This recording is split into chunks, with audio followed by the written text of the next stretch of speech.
today I want to talk about companion plant for roses again. So today I'm talking about Salvia. So in my yard, I have a few different kinds of Salvia, but this one is a new one that I just got in spring.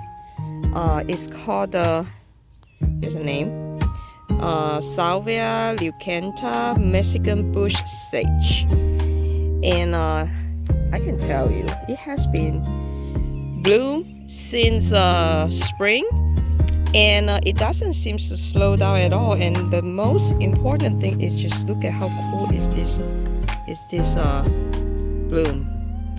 The flower is a very long spike, and it's actually just feel like velvet.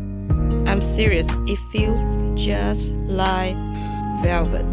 Okay, and it lasts so long. Like the bloom, I think they probably there for a few months already, and they're still there.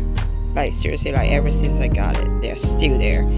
And this one is a good one for the hot climate, because supposedly it grow into a pretty big size. So if you plant it with a rose, make sure you keep a distance between your rows, because it will get super big. And you can see this is how the leaf looks like. It also have this very velvety, furry texture, especially the one at the back.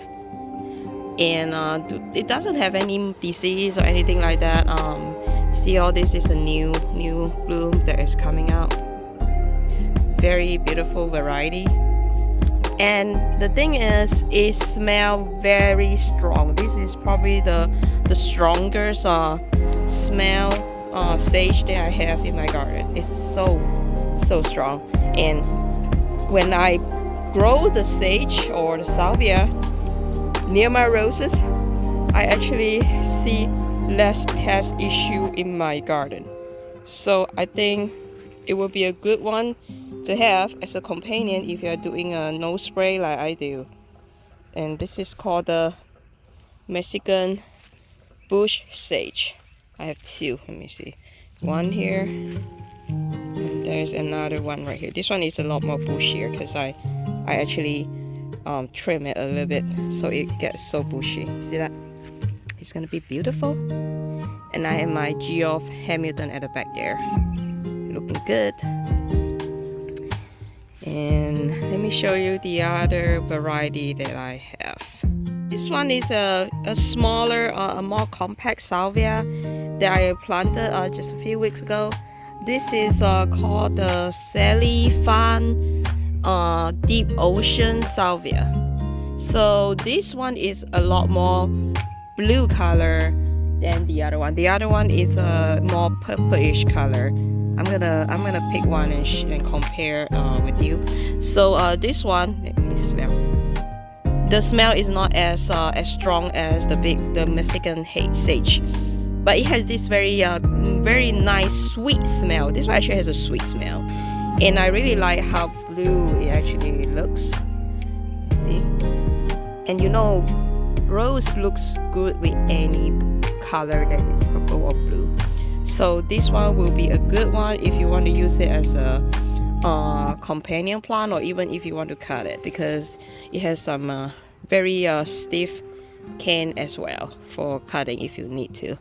And it get bushy. I think if you cut it, it will grow more and more, I think. So very blue. And now let me pick one up and just put them side by side and show you how it looks. Okay, now you can see the difference. You see why I say about one is really blue and another one is purple. Yeah, of course the blue one is a lot more smaller in terms of size with the purple one, but they are both very gorgeous in their own way. So this is called the Salvia deep ocean salvia. It's a compact size salvia, and this is a Mexican sage, which is a much bigger size salvia. All right, hope you like it and hope it helps.